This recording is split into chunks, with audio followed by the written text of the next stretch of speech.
அன்பார்ந்த ஆஷிக் டுடே நேயர்களே, Palestine Israel போர் கிட்டத்தட்ட 200 நாட்களை கடந்து நிகழ்ந்து கொண்டிருக்கூடிய இந்த வேளையில் மத்திய கிழக்கு நாடுகளில் சில அடிமை நாடுகளாக இருக்கக்கூடிய எகிப்து, ஜோர்டானில் இருக்கக்கூடிய தனது இராணுவ தளங்களில் இன்னைக்கு அமெரிக்கா நிலையாக இருந்த போதும் ஆப்பிரிக்கன் கண்ட்ரியில் இருக்கக்கூடிய சில நாடுகள்ல இருந்து வெக்கேட் பண்ணிட்டு இருக்கு அப்படிங்கிற செய்தியும் வருது. ஸோ இந்த செய்தியை குறித்து தான் இந்த காணொலியில் பார்க்க போகிறோம். நான் உங்கள் ஆஷிக், இது ஆஷிக் டுடே. நன்மை ஏவி தீமையை தடுத்து இந்த சமூகத்தில் நல்லது ஒரு மாற்றம் செய்வோம். மேற்கத்திய நாடுகளாக இருக்கக்கூடிய அமெரிக்கா, பிரிட்டன் இன்றைக்கி ஒரு விஷயத்தை பதிவு செஞ்சுருக்குது. யார் யார் ரஷ்யாவுக்கு உதவி செய்கிறீர்களோ அந்த நாட்டு மேலே நாங்கள் பொருளாதார தடை விதிக்க போகிறோம் சொல்லக்கூடிய அறிவிப்பை வெளியிட்டிருக்குது. அந்த அடிப்படையில் சொல்லுது, கடந்த 2-3 மாதங்களாக உக்ரைன் போர் ஆரம்பித்ததுலேருந்து ஈரான் ஆளில்லா ட்ரோன்களை ரஷ்யாவுக்கு கொடுத்துருக்கு. ரஷ்யா அதை பயன்படுத்தி உக்ரைன் மேலே தாக்குதல் நடத்தியிருக்கு. ஸோ இது தொடர்ந்து நடத்துறதுனால நாங்கள் என்ன பண்ண போகிறோம்னா, நாங்கள் மீண்டும் ஈரான் மேலே பொருளாதார தடை விதிக்க போகிறோம்னு சொல்லக்கூடிய ஒரு அறிவிப்பை வெளியிட்டிருக்கு. மறுபக்கம் வடகொரியா இத்தகைய வேலையில் செஞ்சுட்டு இருக்குது. வடகொரியாவுக்கு ஆயுதங்கள்லாம் சீனா கொடுக்குது. அதனால் வடகொரியா மேலே நாங்கள் பொருளாதார தடை விதிக்க போகிறோம்.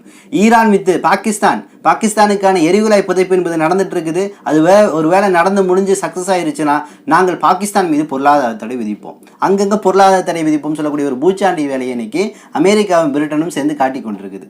ஒரு கோவை சர்லா ஒரு படத்தில் வரும், மொட்டை போட்டிருப்பாங்க, நான் அதை பார்த்துட்டேன், நான் கண்டுபிடிக்காமல் விட மாட்டேன் அப்படின்னு வரல.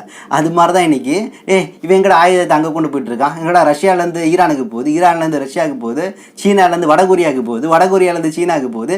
சீனா தான் வடகொரியா மற்றும் ஈரான் ரஷ்யாவுக்கெல்லாம் ஆயுதங்களை சப்ளை பண்ணிட்டு இருக்குன்னு சொல்லிட்டு இவங்க என்ன பண்ணிட்டு இருக்காங்க, ஒவ்வொருத்தவங்களும் பார்த்து பதறிட்டு இருக்காங்க.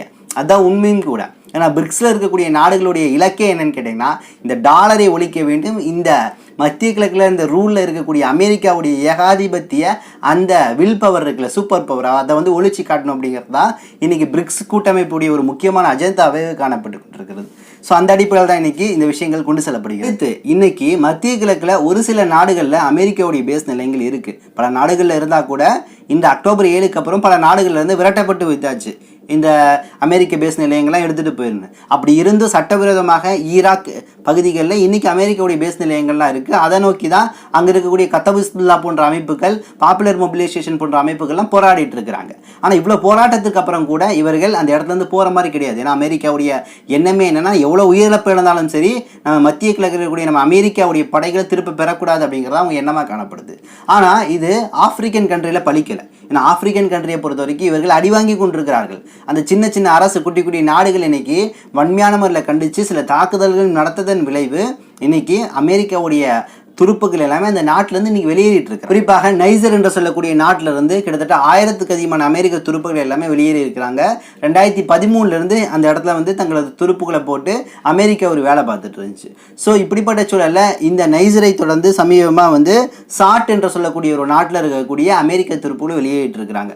அப்போ கிட்டத்தட்ட ஆப்பிரிக்கன் பகுதியில் இருக்கக்கூடிய பல நாடுகளிலிருந்து இந்த அமெரிக்கா காலி பண்ணிட்டு இருக்குது அப்படிங்கிற விஷயத்தை தான் நம்மளால் பார்க்க முடியுது. இதன் மூலம் தனது சூப்பர் பவரை கொஞ்சம் கொஞ்சமாக இழந்துட்டு இருக்குது உலகளாவிய அளவில் அமெரிக்கா அப்படிங்கிற விஷயத்தை நம்மளால் கூடுதலாக பார்க்க முடியும். காசா பகுதியில் இன்னைக்கு வடக்கு காசா, தெற்கு காசா பகுதியில் இருக்கக்கூடிய அனைத்து காசா மக்களையும் ஒன்றாக திரட்டி மத்திய காசா பகுதியில் ஒன்று திரட்டி அவர்கள் அங்கே அடைச்சி வைக்கணும் அப்படிங்கிறதான் இன்னைக்கு இஸ்ரேலுடைய திட்டமாக காணப்படுது. இதற்காக சீனா மூலம் பல்வேறு தொழில்நுட்பங்களை முன்கூட்டியே வாங்கி வைத்ததாகவும், அந்த தொழில்நுட்பங்களில் அந்த டென்ட் போன்ற அமைப்புகள் எல்லாமே மத்திய காசாவுக்கு கொண்டு வந்துட்டாங்க. விரைவில் அந்த டென்ட் அடித்து இங்கே இருக்கக்கூடிய அதாவது வடக்கு காசா, தெற்கு காசாவில் இருக்கக்கூடிய மக்கள் எல்லாமே ஒன்று திரட்டி மத்திய காசாவில் அடைச்சிட்டு அதுக்கப்புறம் ரஃபாக்குள்ளே பூந்து மிகப்பெரிய தாக்குதல் நடத்த போகிறாங்க, ஹமாஸ் தீவிரவாதிகளை ஒழிக்க போகிறாங்க அப்படின்னு சொல்லக்கூடிய செய்திகள் வந்த வண்ணம் இருக்குது. ஸோ இந்த சிச்சுவேஷனில் கடந்த 2-3 அதாவது இந்த போர் ஆரம்பித்ததுலேருந்து இடைப்பட்ட காலங்களில் அங்கே மழை, குளிர் என்பது அதிகமாக இருந்துச்சு காசா பகுதியில். இன்றைய தேதியில் இங்கே எப்படி வெயில் இருக்குதோ, இந்த வெயில் எப்படி நம்மளால் தாங்கிக்க முடியலையோ, இந்த வெயில் மூலம் நமக்கு எவ்வளோ பெரிய உடல் உபாதைகள்லாம் வருதோ, இதை விட பன்மடங்காக இன்னைக்கு காசாவில் இருக்கக்கூடிய மக்களுக்கு உடல் உபாதைகள்லாம் வந்துட்டு இருக்கு. ஊட்டச்சத்து குறைபாடு காரணமாக குழந்தைகள் இறக்குறாங்க, பசியின் காரணமாக குழந்தைகளாக இறந்துட்டு இருக்கிறாங்க. ஸோ இந்த வேளையில் இந்த மத்திய காசா பகுதிக்கு ஒரு குடும்பம் வந்துட்டு இருக்குது. அந்த குடும்பத்தின் கையில் ஒரு குழந்தை, பச்சிலம் குழந்தை இருக்குது. இது தண்ணீரும் கிடைக்காமல் வெயிலுடைய உஷ்ணத்தின் காரணமாக அழுது கத்தி கதறி இறுதியாக அந்த குழந்தை இன்னாலில்லாஹி வ இன்னா இலைஹி ராஜிஊன் இறந்தே போயிடுச்சு.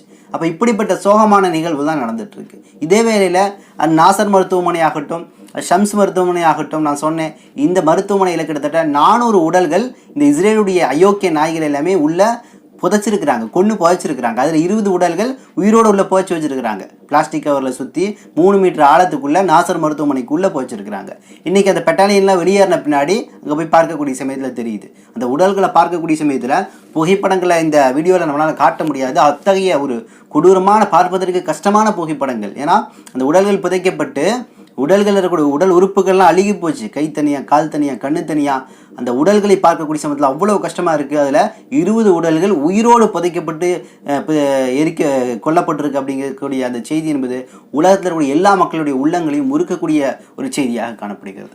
அப்போ நிச்சயமாக விடுதலை பலஸ்தீன் அமைவதற்காக தொடர்ந்து நாம் பேசிக்கொண்டே இருப்போம்.